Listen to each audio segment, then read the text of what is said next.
Welcome to Beyond Markets. I'm Esther, Awoniyi. Many thanks for joining us. On today's show, we'll discuss the current risks and opportunities facing Nigeria in 2019. As always, you can join the conversation with the hashtag Beyond Markets, and you can follow my Twitter handle too at Esther O. Awoniyi. Now, looking into 2019, Nigeria will be faced with an election, which outcome many have said will be crucial to the country's development trajectory. But how should the public and private sectors prepare for the risks and opportunities next year? Now, my guest is responsible for Ernst & Young's business across over 70 countries, with 50% of the top 10 fastest growing economies. Gerald Gallagher, EY's management consulting leader for Africa, India, and the Middle East, joins me now as we explore this topic and more. Gerald, thank you so much. It's a pleasure to have you on the show today. So it's been quite an eventful year for Nigeria. I mean, for the economy, especially coming out of that recession, we had this plan, the Economic Recovery and Growth Plan, to take us out of the recession and just give us that momentum that we need. So we saw growth increase a bit, but then looking at Q1, Q2, we saw us losing, the economy losing momentum as it was. But for you, from your perspective, what would you say were the major highlights and how they shaped the economy this year? So there's a couple of things that jump out. And first, what I would like to say is Nigeria is not alone in some of these trends. So if I think about, as you started 2018, huge aspirations for growth, coming off the back of some, low growth years. But if you think about what's really challenged Nigeria, I think there's a couple of things that we need to concentrate on. So first and foremost, I think it's fair to be disappointed by the Nigerian economic performance. As I sit, and as you mentioned, I look after many countries in their network. It's a great privilege. So a 2% GDP growth is not good enough for a country that has some of the best natural resources in the world, some of the amazing human resources, and a young population, a mobile population.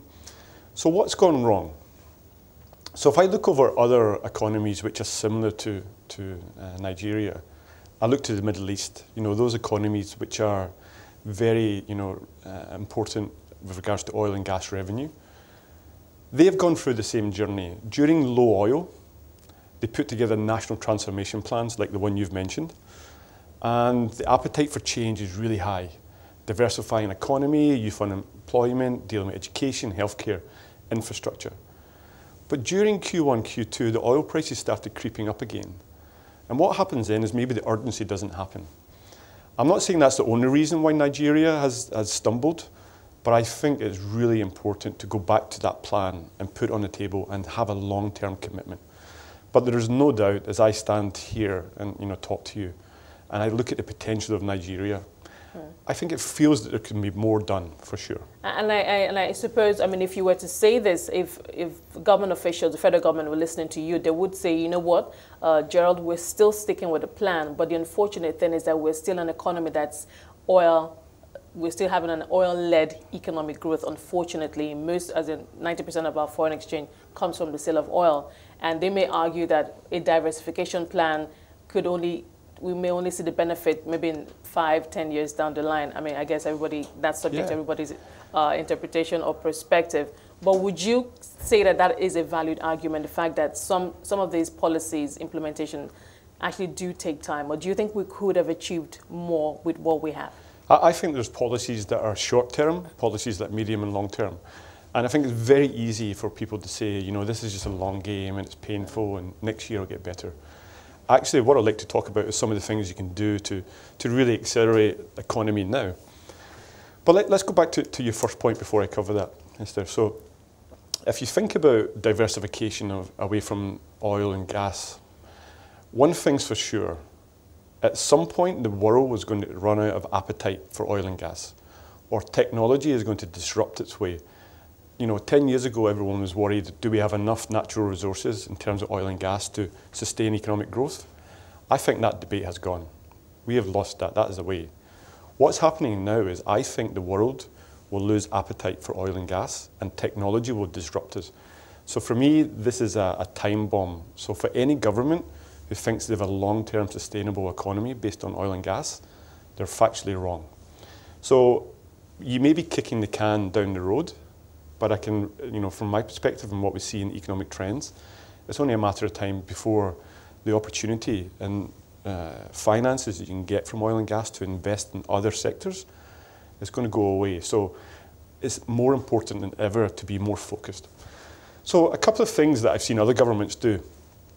So being really, really strong in supporting disruptive areas of your economy which can make a big difference.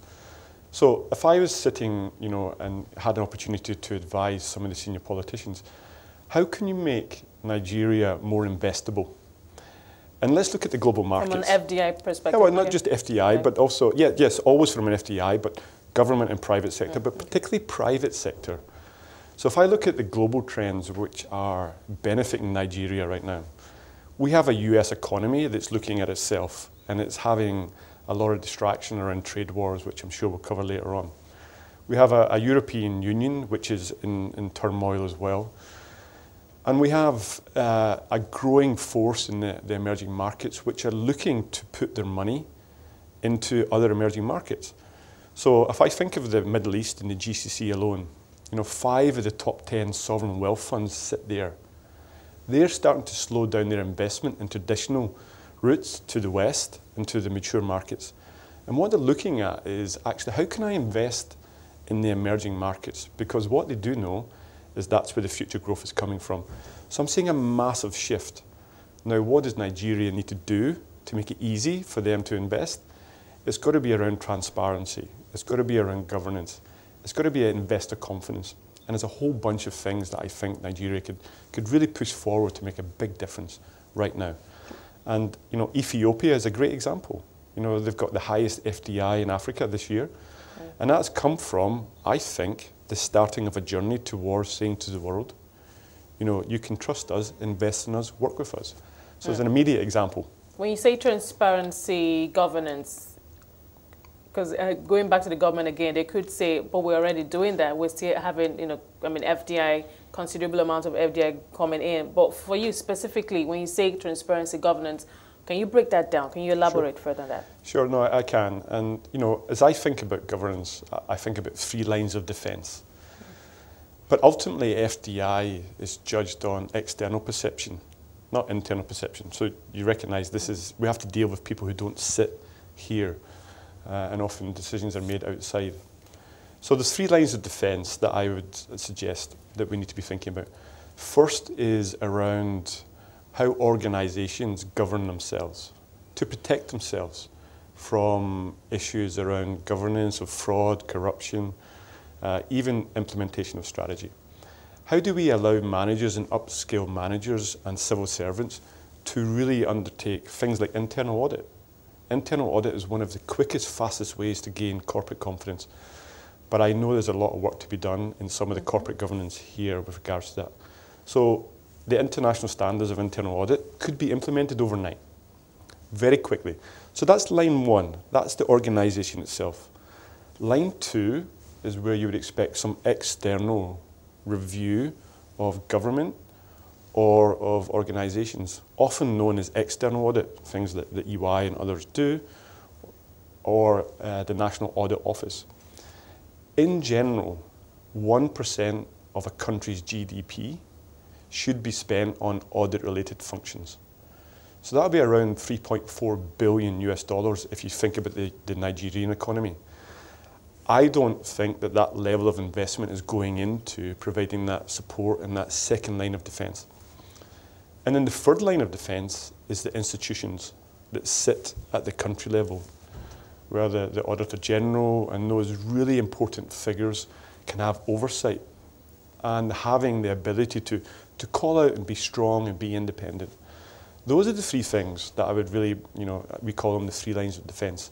So at the business, the entity, the government level, people who are doing the job, how do you create a governance framework above them at the national audit level or the external audit, raise the standards there, invest resources, and then give the ability for the national institutions to be strong. So for the first 2 levels, you see that those are things that could be done perhaps even within a year. For sure. And then you see that, and so for you, this will send a signal, at least a signal, to international investors that these folks are serious about, being, at least appearing to be Yeah. transparent and having good, strong governance and Yeah. having strong institutions that actually work. Yes, Okay. for sure. If you think about the journey that many countries have been on, Nigeria is not alone with the perception. But when you're sitting in New York or London, and I have the ability to represent 70 of the fastest growing economies in the world in my own organisation, it's my job to make it easy for my organisation to invest in emerging markets. So I have to help them a lot understand how business is done, the culture, and so on. But there is a red line which is crossed when it comes to corporate governance. And that's, for me, a really quick win to take some of those international standards and adopt that. So I'd be looking for the manifestos of both parties in the general election coming up to really be putting this front and centre, because it's a quick win. And also, without that, I really, really worry about being able to release the economic powerhouse, which is Nigeria. Yeah. So, for those clients that you deal with, who perhaps, in your experience, have shown interest in Nigeria, and perhaps or are sitting on the fence and not quite sure how to approach Nigeria, what is their perception? The perception is it can be hard to do business. And again, this is not Nigeria. This is an issue that I face across all of our emerging markets. It can be hard to do business because people don't understand sometimes the systems, the policies, how business is done. Timescales can often be very slow. So the perception is, as you think about the demographics, it is amazing. Natural resources, human resources, the demography of your citizens, your ability, your education, everything on paper, Esther, looks amazing.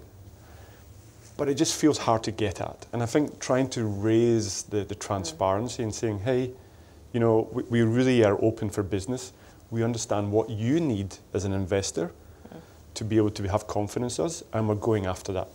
These are really simple things, but big, big symbols. Okay, well, simple, but obviously sometimes complicated. And let's move along. Let's talk about, emerging trends to watch out for in 2019. But before we go there, we're just going to take a quick break, and we'll come back and pick up from where we left off. I've been speaking to Gerald Gallagher, Ernst & Young's Management Consultant Leader for Africa, India, and the Middle East.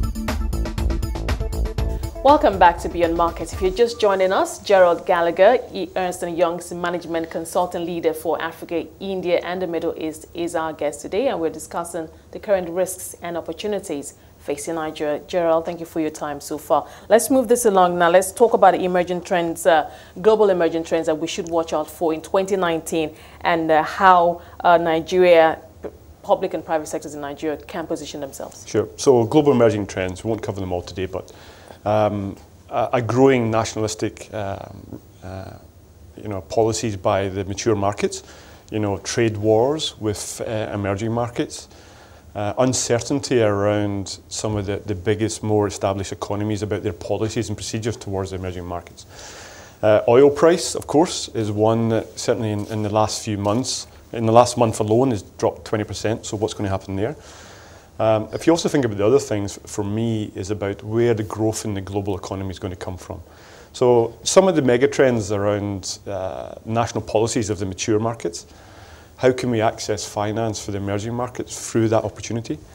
Oil price, and how do you get access to some of the opportunities in the global stage as some of the mature markets are really a little bit distracted with themselves. Now, for those mature markets, the likes of the US and some other European countries that are looking inwards and propagating this, for example, America first, just this whole protectionism trend, do you think that that's taken us economically into a new era? Yes. Into a place where things will definitely be different in terms of how the global economy shapes up? Yes, 100%. I think this is the most exciting opportunity for the emerging markets. This one, as I sit in my role as leader across our emerging markets, I get really excited about.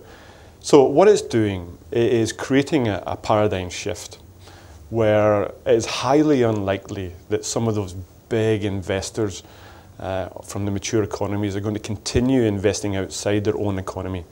So that means there's a lot more opportunity for others to invest in some of the really innovative, rapid growth opportunities. But also what I'm seeing is the mature markets, through this nationalistic policy, are actually making themselves quite uncompetitive. What they're doing is, and what some of the emerging economies have done in the last 10 years, is they started putting policies in which look quite like social policies, where they're creating jobs, they're paying higher wages, but they're not being competitive. Put that to one side, enter the emerging markets. That's where we have a really big competitive advantage, because with the use of technology, technology is borderless. We can build something here in Lagos, and we can serve the entire world. So for me, as the West and mature looks this direction, there's a massive opportunity to gain some ground with some of the innovation and technology we have here. Now, for what analysts tell us, have been telling me so far this year, is that, look, we're seeing rising interest rates, especially in the US. The 10-year note is now somewhere around 3%. So there's talk about capital flight out of Nigeria back to that market. So I'm just wondering if it's going back. So is Nigeria not classified as an emerging market? So we're more of a frontier market? Can you clear that up? Yeah, no, so I understand that, but I don't think that is a long-term sustainable outcome for sure. As I speak to some of my clients and my colleagues who look after the economies in the US, there is no doubt that there's a lacking confidence, particularly right now. I think if you look at the borrowing in the US and the interest rate, there is huge challenges between the Fed and some of the policymakers in the US. But backing up to why is Nigeria and why is emerging markets attractive? So across Africa, India, Middle East, we represent 40% of the world's consumers. 40%. That's a huge number. As I mentioned earlier, you mentioned earlier, 5 of the top 10 fastest growing economies sit in my region. So when I speak to my colleagues about, hey, what are you doing to grow your business? They're looking straight here. So what we need to do is make it really easy for them to access these markets and really grow. So when you stand back and you look for growth, my prediction is that the trade wars between particularly the US and some of the emerging markets will slow down.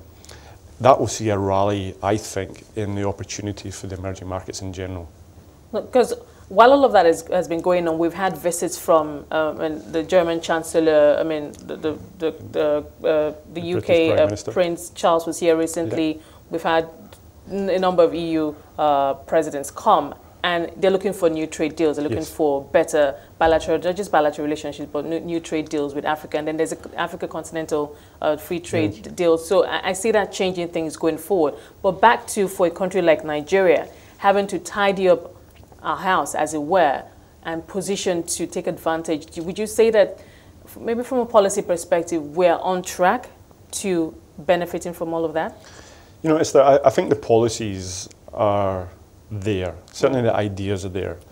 The execution, I think, is where we need to be concentrating. So if I was, again, sitting looking at the manifestos for the future government of Nigeria, I'd be looking at the following things. I'd be looking at the education policy. How do we bring young people through and into jobs that are not the jobs of today, but the jobs of tomorrow? And we've undertaken so many surveys of young people. They don't want to work in oil and gas. They don't want to work in banking. They want to work in technology. They want to work in global industries. So how can we help them get educated using technology and access to that? Well, I've got some ideas on that. The second is, we need to aggressively create a spirit of entrepreneurship. One thing, and I have the benefit of maybe sitting outside the emerging markets for part of my career, the bit that really excites me more than anything else about my job and working across these countries is the level of entrepreneurship and the speed and the leapfrogging of technology that the emerging economies can move forward. We don't have to worry about the big mature economies. If we get this right, we're going to dominate in many of the areas of tech and healthcare and access to finance. So for all that credit, all that cash, from fund managers, emerging markets looking from mature markets looking for where to put cash, what are those sectors that you think are critical or crucial for them that would perhaps, for a country like Nigeria, they can readily invest in from sector-wise, or Nigeria on its own could prepare and then attract those? So I think there's probably 4 main sectors. The first one is physical infrastructure. I think the level of efficiency around any country's delivery of GDP, so not your GDP rate, but your cost to deliver that, is mostly governed by how efficient your physical infrastructure is. That is a big opportunity. There is global mandates global methodologies of how to package infrastructure and get private and public finance working together. Big scheme on that. The second is around social infrastructure. How do you create an education and a healthcare system that creates a foundation for growth for the young people and the citizens of Nigeria? Again, there has been many examples in the emerging markets. 3 is it all begins with identity. For me, one of the most important things that Nigeria and the emerging markets have to go on is access to identity. Without an identity, most of our citizens don't have access to services, education, healthcare. The government can't be fully transparent about the money that they're spending is actually going to those people. So we've just supported the Indian government, put in an identity program for 1.1 billion people. And you know what, Esther? More people joined that program, certainly at least twice more than joined Facebook every day. Just to give you an idea how important it was for those people to get access. So the foundation for me is identity, then building up access to education and healthcare. All of those things, I see a lot of international support coming in, and some of the longer term investments around physical and social infrastructure. Manufacturing and agri, I think, are areas that Nigeria can look at itself. But as far as the big schemes, that's what I'd be looking at. I mean, for education and health, those require investments. And we're looking at, I mean, African budgets, some of them are shrinking. For Nigeria, we're having trouble, I mean, funding the deficit, borrowing more. But do you think that that could be, maybe down the line, that could be an issue for Nigeria, funding a budget big enough to adequately cater for crucial sectors like education and health? Yeah, I think it's always going to be an issue. There's never enough budget in any of the economies that have enough to meet the aspirations of the citizens. So for me, we need to think of different ways. But in short, your answer is yes. The public-private is the most important. And I go back to my initial comment. How do you make it really easy for Nigeria to be the most attractive place for sovereign wealth funds, for example, in the Middle East, to divert the money away from New York right into Lagos? This is what we've got to focus on, because the money is there. We just have to make it easy to access that. But it's important. Let's talk about, I mean, quickly, I mean, obviously, Ernst & Young, you provide, I mean, you've talked about all the services and how you advise clients, and sometimes, many times, also shape how those crucial decisions that some of your clients take. But tell us about how your business is changing and, of course, your own operating environment. So there's a couple of things. I'm taking a little bit of my own medicine here. So my business is disrupting. So as I mentioned, I have the fortunate thing to look after 70 countries across our emerging markets. At least 10% of them, Esther, maybe even 15, are in economic turmoil. At some point, geopolitical turmoil, most of them at some point. Sometimes we get cranky with each other and the neighbours. But overall, as a portfolio, you can be guaranteed in my business, there's always some economies that are doing well, some are really struggling. But that's the nature of the emerging markets. So what we've decided to do is to bring together our major economies in the emerging markets into one business. So what that allows us to do, if I have a challenge in Qatar, for example, around the embargo and flights that's happening in the Middle East at the moment, we can move our people and resources and thought leadership to areas like Nigeria, where we can put our people and our IP to support the acceleration of that. So it allows us to be more agile, and it allows us to be more predictable. And when I go to head office and I want some resources to invest in my business, they want to see predictability. So what we're doing is, by working together, we're allowing ourselves a hedge. The second thing is I'm accelerating the growth from some of the African countries to get the talent that we have here out and exposed in a much bigger platform. Okay. So at the moment, I'm here in Lagos to sign off a plan for investment for a business here in Nigeria. Not just to support the business here, but how can we take our people from here and give them an international experience with the objective of coming back to accelerate some of the opportunities here in Nigeria. And the final thing is, at some point, maybe in 5 years, Esther, you won't be speaking to me. You'll be speaking to my AI or my artificially intelligent version. That would be something. I'm sure they'll look a lot better than me. But as I think about our own business, we've just launched a product in Africa called EY Virtual Advisor. The idea is that you'll no longer have to need to meet someone from EY physically, but actually you get access to all of our IP on a subscription basis at a much lower cost. And EY only serves about 1% of the private sector around the world. That's 99% of businesses that we don't have a relationship with because we're either not in the country or maybe we're too expensive. We're changing the world. So EVA, as she's called, EY Virtual Advisor, is something that I am really supporting across Africa to allow us to give advice, no matter where we have an office, no matter where a client is. Okay. And I'm really excited about helping young entrepreneurs through that model. Well, thank you so much, Gerald, for talking to us today. Major disruptions going on there. Thank you so much, Gerald, for your time today. I've been speaking to Gerald Gallagher, Ernst & Young's Management Consultant Leader for Africa, India, and the Middle East. So that's our show for today. Thank you so much for being a part of it. Remember, you can watch all previous episodes of Beyond Markets on our website, cnbcafrica.com. You can also stay engaged with the hashtag Beyond Markets, and you can follow my Twitter handle too, at Esther Awoniyi. For myself and the rest of the team, do have a great day.